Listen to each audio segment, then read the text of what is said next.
it's Mark here and Rich from Newbie Prepping. Just want to go through talking about bug out bags. Now, Part 3. Top 5 things for me. First of all is my knife. Yeah, if you haven't got a knife, you can't hunt, you can't create any type of shelter without a knife, really. You know, you will struggle right from day one. You've got to think of your necessities. So Necessities. Necessities. I know there's going to be loads of comments about this. There are certain words that I do get tongue-tied on. Necessities, the capability of carrying the water. Next one would be heat. So your matches light, your lighter fuel, or a way of creating a fire. Fourth would be my cover to give me a bit of shelter. Depending on the person, for me, if it's just me, I'll go with cordage. But if you've got medical conditions, in your top 5 must be your first aid kit, which must incorporate if you're asthmatic, diabetic. It's got to be in your top 5 because if you haven't got them, the chances of you surviving drops dramatically. But for me, it would be cordage. If I'm going with my family, top 5 would be first aid. And then straight after, my number 6 would be my cordage. Okay. So they're my top 5, top 6. Sweet. Now this one is going to be a different type of a bug out bag. Now everyone's got their own opinion of bug out bags. Now this meets the requirements what you need. Sorry, that's my little girl in the background. This bag and all its contents comes under £30, and that's why I wanted to do this as a prequel to showing you other bug out bags, especially my bug out bags, because I've got about 4 bug out bags for different events, and depending what happens, depending which ones I will take and which ones I will abandon, and I'll come into abandoning stuff at a later date. Right, so the most important thing is for any bug out bag is your knife. Now, if you've got a really good knife, it does go a long way. Now, my knife is a fixed bladed knife, nice firm handle, and it didn't cost that much. That's not part of this bag because this would have cost, I believe this was £26, I believe, about £26. So, it's not a dear knife, it does the job, and that's what you've got to look at. Right, so the most important thing is your knife. Now, I've got a selection of knives here. Now, they're for different things. I've got, some of these are still wrapped up because they're not been used. These are just twin little knives, fixed bladed, and you can see the actual steel goes all the way through. Now they are quite thin and flimsy. Now again, this is not an ideal bug out bag, but this will get you by and you will be able to survive for a bit of time. I'm not saying you'll be able to survive years, months to years, decades or anything like that just using these knives, but for a real short time it'll be okay. So that was them 2 knives. Now that's the idea of a bug out bag, isn't it? Like because when I was going through mine, I mistakenly was aiming for my bug out bag to last a lot longer than 72 hours, but like it's only meant to be like an emergency survival pack. Yeah. Rather than surviving for many years. That's what supplementary bags are for. And also the better equipment. These knives will do, I mean, you should be able to have that knife, the ones that you just saw there, 2-3 months, if they're used correctly. Now, obviously there's more than just one, so you've got a backup. Now, these knives are a bit more heavy duty. I've got from B&M Bargains, and it's a branded name. But these again are just kitchen knives. Now, there is a set of 3, and it was only £4.99. Now, this one I would actually use for multiple things: skinning, for whittling some wood. So this would take quite a lot of the brunt of stuff. Now, it's not a fixed bladed knife. I believe these would actually go into about where my fingers would be. That's the downside, but it's still quite a good little sturdy knife, hence why I've got the other ones. This one, again, can do skinning and general cooking. So when you've got these cheap knives, you do have to have a multiple for different things, not just relying on one. Now this one, I'm going to be breaking the angle for this, and I'll be drilling some holes along the top here. I'll be converting this to make a axe with a wooden handle. The blade is quite sturdy. It's not going to be an ideal axe, believe me, but it should break down some branches, because obviously in this bag there's no axe. So it'll be a bit more hard work, but it will do the job, which I will prove to you when I'll take all this out and show you on a overnight camp out. Right, so that's the knives. I think that's also a good place to say as well. Obviously, not a lot of people have the skills to do that sort of thing, where they're literally making their own equipment out of other things, like MacGyvering their own equipment together. So again, skills are almost even more invaluable than any equipment that you've got. Yeah, and as a new prepper, you might have to experiment, you know, just to try and get that to become an axe. You know, what's the worst that's going to happen? You know, it's going to fall apart. You know, but if you're doing it before you need to bug out, it can fall apart as many times, as long as in the end you get it right. You know, so that's the knives. So now, I've got just a bog standard canteen. It's aluminium, which I prefer because it cools down quite quick. So you can put it into the fire, boil up the water, take it out with a pair of gloves. Once the water's out, the can cools down really quick, so you can just pick it up with bare hands. I will show you when we do the camp how to replenish your water, because there's no, I'm not going to be taking no purification tablets, and hopefully you will start learning on water recovery or water. I'm trying to think of the word where you get water from natural sources. Can't think of the actual word, but someone will know the word and they will put it in the comments below saying I'm a bit of a plum, but hey ho. Right, so then fire source. Because this is a cheap bag, it's just matches. Again, it was only £1 and there's quite a lot of matches. Now I've kept the polythene on these so they stay dry and don't get damp at all. But in support of that, I've got lighter fuel. Now, if you've not got the experience of lighting fires, keeping fires going, some matches, your kindling and a bit of light fuel, you'll be able to get a fire going very easily.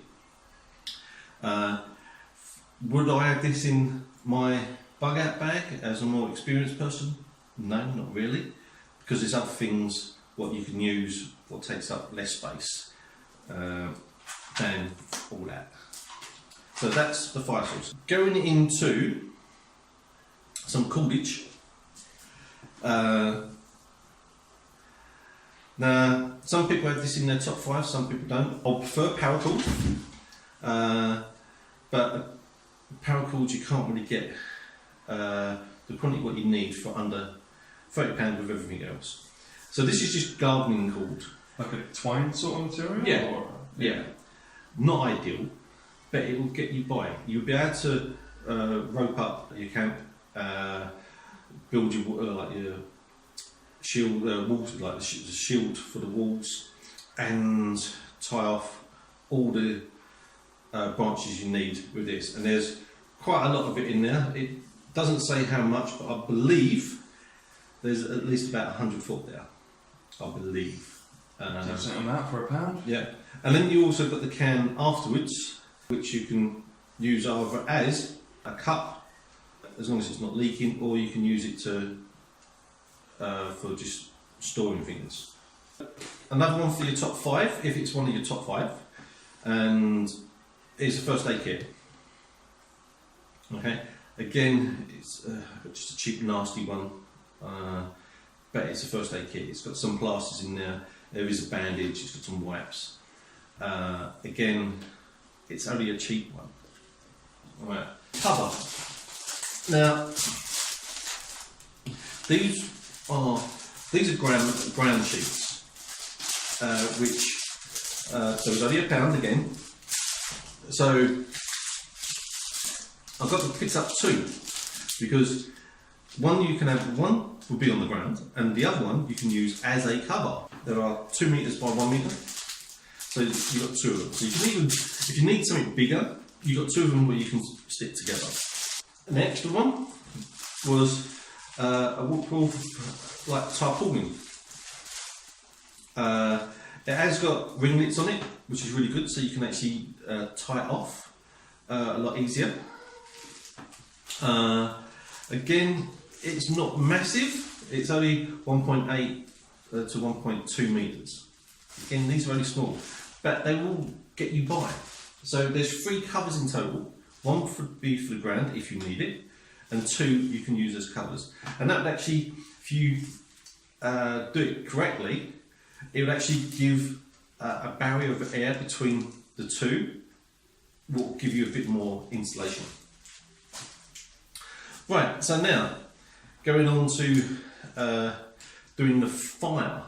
So once I've got the fire going, I've got these tent pegs, and some people will say, "Oh, what do these tent pegs for?" Now, I would use these tent pegs to make a little stove. So this is where obviously my Boy Scouts comes in.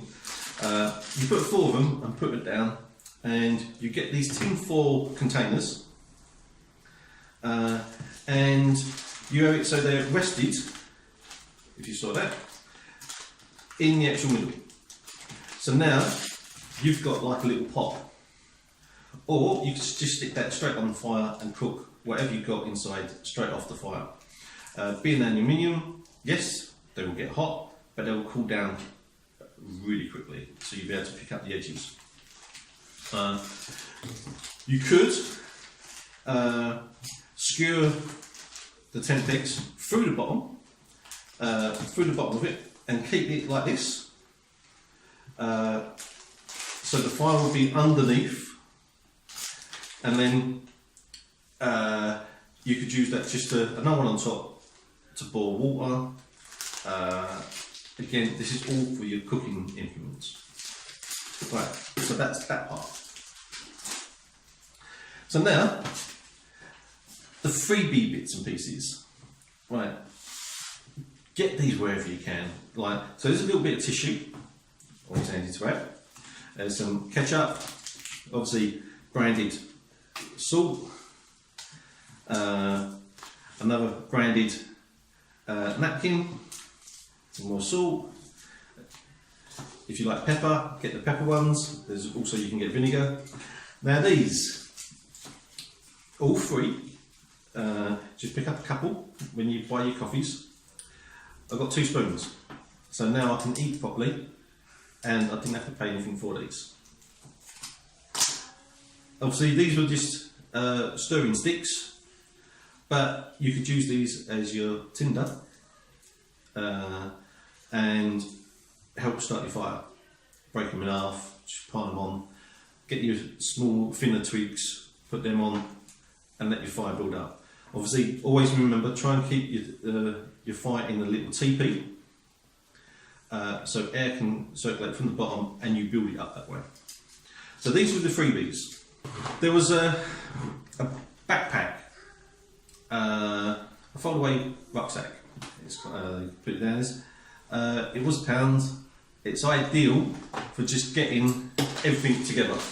It's got a little side pocket. You can stick it over your shoulders. It's fine. Very flimsy, very flimsy. This one happened to actually break away. Yeah, the strap of it just kind of fell off immediately. Didn't it? So they're not perfect, but as a cheap bug-out bag for your cheap stuff, it's a bug-out bag. You can just grab it and go, and you've got your stuff to last a little while. So now going on to more of like food tools. Now, I like macaroni cheese, so this was like the dearest item for the food. You paid top dollar for that. I did pay top dollar, and it's the branded ones again. Obviously, try and get ones that's got the actual, like a Coke can pull ring, so you don't need a can opener. Because if you take a can, what you need to open up with a can opener, and you haven't got the can opener, you're stuck, you know. So, and then you could try and ram your knife in and like take the top off with your knife. I have seen it done. It's quite dangerous doing it that way, but nice and easy. Get one of these. Now, I've got the can for two reasons. Once I've had one meal, and that will do me for one meal, it's a cup. Yeah, as long as you wear your gloves, because obviously you're going to have boiling water in there, and the tin can will heat up really quick. It will keep your hands warm through your gloves, but there's your cup. So that's your cup and the food. Now, what I would say is, if you're going away and for cheapness, pasta. These were, I think this one was 29 pence, and that's a kilo of pasta. Again, supermarket. Just a bit of change, there's like little pasta shells. Again, pasta. There's enough there to last you your 72 hours. Yeah, quite easily. So the bag has met its needs. 72 hour bug-out bag. Now, to give a bit of flavouring, got chicken soup. Now you can have tomato soup, you can have oxtail soup, anything what's like the cup of soups. You can mix that in with your pasta, and it gives you a lot more taste. And it's if you just don't want to eat pasta, just like plain pasta, this actually goes down quite well. Now, I've also got these, because pasta is quite bland on its own. This is just like a bag of spices and mixed vegetables. It does taste really nice when it's mixed in with your pasta. So that is a bug-out bag for less than £30. There is, it all fits on one chair, all fits in one bag, and it will last you for 72 hours. Now, I will put my hands up, if you have to bug out in the middle of winter, you will struggle. You definitely will struggle, because obviously you're only going to be going with the clothes that you got. So you do have to bear that in mind, you know. So that's just what you're going to be taking to get you by, you know. I was thinking, even though this is like a £30 bug-out bag challenge, in a way, because of the restriction to £30, I think this quite well demonstrates like a general bug out bag, basically like listing off the things that you absolutely need, like you said. I will do an update just before we go on the camp with this bag of showing you how I converted that chopping knife into a axe. That's it. And then we're going to go out and do in a subsequent part of the bug out bag series, we're going to go out and demonstrate that you can survive a night in the forest with just this £30 bug out bag, and I'll take my bag along as well and show some stuff as well. Yeah. So yeah, look forward to that in a later video. Any final thoughts? No, that's it. Just you know, be prepared, be safe, and just start collecting for your bug out bag. Exactly, and collecting skills as well. Yep. Very important. Right, thank you very much guys, and we'll see you later. See ya. Bye.